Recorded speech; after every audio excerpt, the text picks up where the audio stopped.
आज की मुरली सुनते हैं। 9 जून 2026। मीठे बच्चे, बाप के साथ उड़ने के लिए कंप्लीट प्योर बनो, संपूर्ण सरेंडर हो जाओ। यह देह मेरी नहीं, बिल्कुल अशरीरी बनो। प्रश्न, ऊंची मंजिल पर पहुंचने के लिए कौन सा डर निकल जाना चाहिए?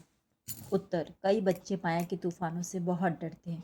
कहते हैं बाबा तूफान बहुत हैरान करते हैं, इनको रोक लो। बाबा कहते हैं बच्चे यह तो बॉक्सिंग है, उस बॉक्सिंग में भी ऐसा नहीं एक ही ओर से वार होता रहे। अगर एक 10 थप्पड़ मारता तो दूसरा 5 जरूर मारेगा, इसलिए तुम्हें डरना नहीं है। महावीर बन विजयी बनना है, तब ऊंची मंजिल पर पहुंच सकेंगे। गीत दर पर आए हैं कसम लेके।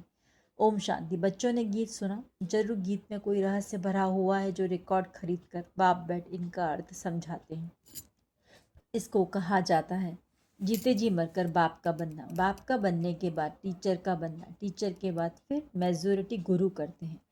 क्रिश्चियन लोग को भी जब बच्चा पैदा होता है तो क्रिश्चियनाइज करते हैं, गुरु की गोद में जाकर देते हैं। फिर पादरी हो या कोई भी हो, पादरी तो क्राइस्ट नहीं हुआ, कहेंगे इनके नाम पर हम क्रिश्चियन बनते हैं। अभी तुम बच्चे पहले बाप के बनते हो, अशरीरी बनते हो। हमारा तन मन धन जो कुछ है वह बाबा को अर्पण करते हैं, जीते जी मरते हैं, अर्थात हम आत्मा उनके बनते हैं। यह बुद्धि में रहना है।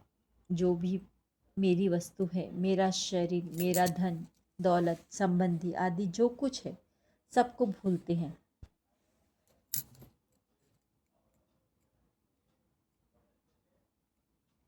मरने के बाद सब भूल जाता है ना। कितनी बड़ी मंजिल है। हम अशरीरी आत्मा है, यह पक्का करना है। ऐसे नहीं तुम शरीर छोड़ और मर पड़ते हो, नहीं। आत्मा कंप्लीट पवित्र थोड़े ही बनी है, भल बाप के बने हो, परंतु बाबा कहते हैं तुम्हारी आत्मा अपवित्र है, आत्मा के पंख टूटे हुए हैं, अभी आत्मा उड़ नहीं सकेगी।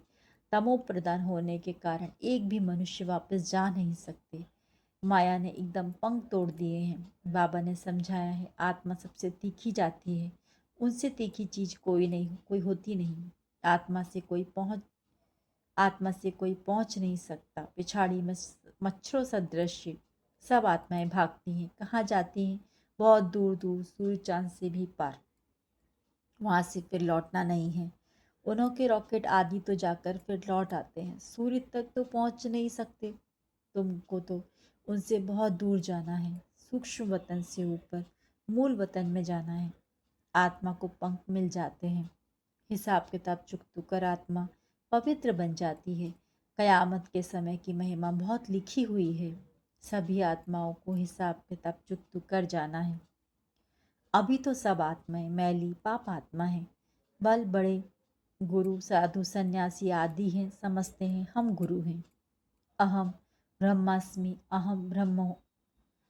हम ब्रह्म में पहुँचे हुए हैं, अब बैठे हुए हैं यहाँ ब्रह्म में। फिर कहाँ पहुँचे हुए हैं? अभी तुम जानते हो हम आत्माएं ब्रह्म में रहने वाली हैं, परंतु अभी वहाँ कोई जा नहीं सकते। सब आत्माएं यहाँ पुनर्जन्म लेती हैं। यह बेहद का ड्रामा है। सब एक्टर्स को पार्ट बजाने वहाँ से आना जरूर है। सभी आत्माएं स्टेज पर आई हैं।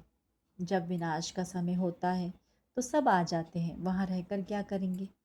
एक्टर बिगर पार्ट बजाए घर में थोड़ी ही बैठ जाएगा, नाटक में जरूर आना पड़ेगा। वहाँ से जब सब चले जाते हैं तब फिर बाप सबको ले जाते हैं। बाप कहते हैं मैं भल यहाँ हूँ तो भी आत्माएं आती रहती हैं, वृद्धि को पाती रहती है नंबरवार। फिर तुम जाएंगे भी नंबरवार। सारा तुम्हारी अवस्था पर मदार है, इसलिए तुम्हें मर्जीवा बनना है। हम आत्मा हैं, यह निश्चय करना मेहनत है। बच्चे घड़ी घड़ी देह अभिमान में आकर भूल जाते हैं। देही अभिमानी तब रहेंगे जब कंप्लीट सरेंडर होंगे। बाबा यह सब आपका है, मैं भी आपका हूँ। यह देह जैसे कि हमारी नहीं है, इनको मैं छोड़ देता हूँ। बाबा मैं आपका हूँ। बाबा कहते हैं मेरा बन और सबसे ममत्व मिटा दो।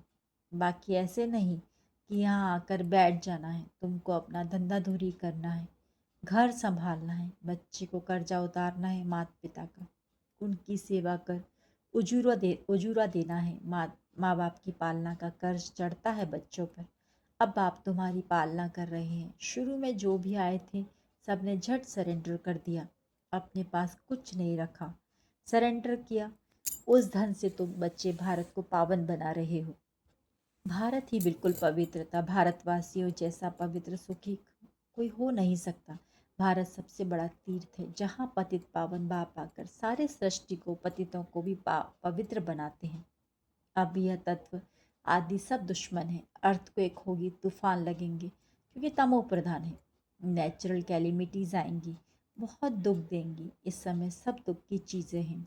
सतयुग में है सब सुख की चीज़ें। वहाँ यह तूफान व गर्म वायु आदि कुछ नहीं होता। तुम्हारी में भी यह बातें बहुत थोड़े ही समझते हैं। आज हैं कल नहीं हैं तो कहेंगे कुछ नहीं समझा। भल यहाँ आते हो परंतु सब कायम थोड़े ही रहते हैं। यहाँ से गए 10 जन्म के बाद समाचार लिखेंगे, बाबा फलाने को माया खा गई। ऐसे होता रहता है। छोटे फूल बड़े हो तो उनमें फल आ जाए, उनमें बहुत फिर दूसरों को आप समान बनाने की ताकत रहती है, उनका फल निकलता है। बाप के बने फिर प्रजा भी बनानी है, वारिस भी बनाना है। पंडे बन बाबा के पास आए, बस हम पहुंच गए। नहीं, मंजिल है बड़ी। कहते हैं माया के तूफान बहुत आते हैं। तुम बाप के बने हो, तूफान तो आएंगे। कहते हैं बाबा हम आपके थे, आपसे वर्षा लिया था, फिर पुनर्जन्म लेते 84 जन्म पास किया, फिर आकर आपका बने हैं। मैं तो आपसे वर्षा लेकर छोड़ूंगा, तो ऐसे बाप को इतना याद करना पड़े और बाप समान बनाए फल देना पड़े। नहीं तो माला कैसे बनेगी, बाप का वारिस कैसे बनाएंगे। प्रजा भी चाहिए, वारिस भी चाहिए जो गद्दी पर बैठे। बाप के पास तो बहुत आते हैं, फिर फार गद्दी दे देते हैं। बुद्धि का योग टूटा, खेल खत्म। कई बच्चे बाबा से आकर पूछते हैं बाबा अवस्था को कैसे जमाएं, कोई तूफान ना लगे। इसका रास्ता तो बताते ही रहते हैं, बाप को याद करो, तूफान तो लगेंगे। बॉक्सिंग में ऐसा कभी देखा जो कोई एक ही थप्पड़ खाता रहे, जरूर दोनों में ही हिम्मत होगी। 5 थप्पड़ अगर एक लगाएगा तो 10 दूसरा लगाता होगा। यह भी बॉक्सिंग है। बाप को याद करते रहेंगे तो माया भागती जाएगी, परंतु फट से तो नहीं होगा। माया से कुश्ती लड़नी है। ऐसे मत समझो माया थप्पड़ नहीं मारेगी। बल कोई भी हो, बड़ी बॉक्सिंग है, बहुत डर जाते हैं। माया एकदम नाक से दम कर ले, एकदम नाक में दम कर देती है। युद्ध स्थल है ना, बुद्धि योग लगाने में माया बड़े विघ्न डालती है। मेहनत सारी योग में है। बल बाबा कहते हैं ज्ञानी तू आत्मा मुझे प्रिय है, परंतु ऐसे नहीं सिर्फ ज्ञान देने वाले प्रिय हैं। पहले तो योग पूरा चाहिए, बाप को याद करना है, माया के विघ्नों से डरना नहीं है। विश्व का मालिक बनते हो ना, सब बनेंगे। 16,108 की माला तो बहुत बड़ी है, अंत में आकर पूरी होगी। त्रेता अंत तक कितने प्रिंस प्रिंसेस बनते हैं, कुछ तो निशानियां हैं ना। 8 की भी कहाँ निशानी है, 108 की भी निशानी है, यह बिल्कुल राइट है। त्रेता अंत में इतने 16,108 प्रिंस प्रिंसेस होते हैं। शुरू में तो नहीं होंगे, पहले थोड़े होते हैं, फिर वृद्धि होती जाती है। वह सब बनते यहाँ हैं। चांस बहुत अच्छा है, परंतु मेहनत बहुत है। गीत में भी कहते हैं कभी नहीं छोड़ूंगा, मर जाऊंगा। बाबा यह तन मन धन सब आपका है। हम अशरीरी बन आपको याद करते हैं, बुद्धि योग आपसे लगाएंगे। बाबा फिर कहते हैं यह सब तुम बच्चों के लिए ही है। बाबा कहते हैं हमारा सब कुछ आपका है। कहते हैं ना यह सब भगवान ने दिया है। अब आप कहते हैं यह सब खत्म हो जाना है। तुम्हारे पास क्या है, यह शरीर भी खत्म हो जाएगा। अब मैं फिर तुमको बदली कर देता हूँ, सिर्फ एक्सचेंज करते हैं ना। तो बाप कहते हैं बच्चे अशरीरी बनो, मुझे याद करो, बुद्धि से सब कुछ सरेंडर करो। राजा हरिश्चंद्र की कथा है ना, बोला अमानत रख दो। बाप कहते हैं इन सभी शास्त्रों आदि का सार तुमको समझाता हूँ। मैंने ही तुम्हें ब्रह्मा मुख द्वारा राजा रानी बनाया था, फिर अब बनाता हूँ। कभी भी मनुष्य को गीता सुनाए, राजयोग सिखलाए, राजा रानी बना ना सके, फिर गीता सुनने से क्या फ़ायदा। बाप कहते हैं मैं खुद कल्प कल्प आकर तुमको स्वर्ग का मालिक बनाता हूँ। हमारे बनेंगे तब तो वारिस बनेंगे ना। तो जितना योग में रहेंगे उतना शुद्ध बनते जाएंगे। बाबा यह सब आपका है, हम तो ट्रस्टी हैं। आपके हुक्म बगैर कुछ भी नहीं करेंगे। शरीर निर्वाह कैसे करना है वह भी मत लेते हैं। अक्सर करके गरीबी पूरा पोता मेल देते हैं, साहूकार दे ना सके, सरेंडर हो नहीं सकते, कोई विरला निकलता है। जैसे एक जनक का नाम है, बाल बच्चे हैं, जॉइंट प्रॉपर्टी है, तो वह अलग कैसे हो। साहूकार लोग अपनी प्रॉपर्टी निकालें कैसे जो सरेंडर हो। बाप है ही गरीब निवास, सबसे गरीब माता है, उनसे जास्ती कन्याएं गरीब हैं। कन्या को कभी वर्षे का नशा नहीं होगा, बच्चे को बाप की जागीर का नशा रहता है, तो वह सबको छोड़ फिर वैकुंठ का वर्षा लेना पड़े। दान हमेशा गरीब को ही दिया जाता है। भारत है सबसे गरीब, अमेरिका बहुत साहूकार है, उनको वर्षा देते हैं क्या? भारत सबसे साहूकार था और कोई धर्म नहीं था, सिर्फ भारतवासी ही थे। एक भाषा थी, गॉड इज वन, मैं वन सावरेंटी, वन धर्म, वन भाषा स्थापन करता हूँ, वन ऑलमाइटी, वन गवर्नमेंट स्थापन करता हूँ। वन से फिर 2-3 होंगे। अभी कितने धर्म हैं? फिर जरूर वन धर्म आना चाहिए। 5,000 वर्ष की बात है, वन धर्म था। विद्वानों ने सतयुग की आयु लाखों वर्ष लगा दी। समझते नहीं सतयुग क्या होता है, समझते हैं स्वर्गवासी हुआ, शायद ऊपर चला गया। दिलवाड़ा मंदिर में भी स्वर्ग ऊपर छत में है, तो मनुष्य मूझ जाते हैं। वास्तव में स्वर्ग कोई ऊपर नहीं है, तुम अभी जानते हो। बाबा के पास जाकर फिर यहीं आकर राज्य करेंगे। यह ज्ञान बुद्धि में रहना चाहिए, जो कोई को समझा सको। कच्चे को तो माया चिड़िया खा जाएगी, इसलिए फ़ोटो भी मंगाए जाते हैं, रजिस्टर रखा जाता है। बाबा के पास समाचार आता है, फलाने ने एक ही ऐसा ज्ञान का तीर मारा जो मैं बाबा का बन गया। शास्त्रों में भी लिखा हुआ है, कुमारियों द्वारा बाढ़ मरवाए। अरे बाप को क्यों भूले हो? इसको ज्ञान बाढ़ कहा जाता है। सिर्फ बाप की याद दिलानी है, बाकी कोई हिंसक बाढ़ की बात नहीं है। बाबा कहते हैं, मैं ब्रह्मा मुख से सब शास्त्रों का राज तुम्हें समझाता हूँ। ब्रह्मा तो जरूर यहाँ होना चाहिए। उन्होंने फिर विष्णु के नाभि कमल से ब्रह्मा दिखाया है। जानते कुछ भी नहीं, मनुष्यों को तो जो आया सो लिख दिया। गंदगी तो बहुत है, रिद्धि सिद्धि वाले भी बहुत हो गए हैं। सच जब निकलता है तो झूठे उसका सामना करते हैं। अब तुम समझते हो कि शिव बाबा है निराकार और यह ब्रह्मा है साकार। बाकी नाभि आदि की तो कोई बात नहीं है। अच्छा, मीठे मीठे से लदे बच्चों प्रति माता पिता बाप दादा का याद प्यार गुड मॉर्निंग।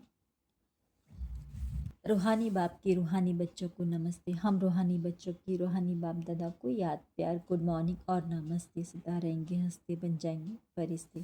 धारणा के लिए मुख्य सार, अब ज्ञानी तो आत्मा बनना है, सिर्फ ज्ञान सुनने सुनाने वाला नहीं। याद की भी मेहनत करनी है, अशरीरी होकर अशरीरी बाप को याद करना है। दूसरा है बाप का बनकर दूसरी सब बातों से ममत्व मिटा देना है। यह देह भी मेरी नहीं है, पूरा देही अभिमानी बन कंप्लीट सरेंडर होना है। वरदान, मास्टर ऑलमाइटी अथॉरिटी की सीट पर सेट रहने वाले सहज और सदा के कर्मयोगी भव। जैसे किसी मशीनरी को सेट किया जाता है तो एक बार सेट करने से फिर ऑटोमेटिकली चलती रहती है। इस रीति से मास्टर ऑलमाइटी अथॉरिटी के स्टेज पर स्वयं को एक बार सेट कर दो तो कभी कमजोरी के शब्द नहीं निकलेंगे। हर संकल्प शब्द व कर्म उसी सेटिंग प्रमाण ऑटोमेटिक चलते रहेंगे। यही सेटिंग सहज और सदा के लिए कर्मयोगी निरंतर निर्विकल्प समाधि में रहने वाला सहज योगी बना देगी। मैं के बजाय बाबा बाबा कहना यही याद का प्रूफ है।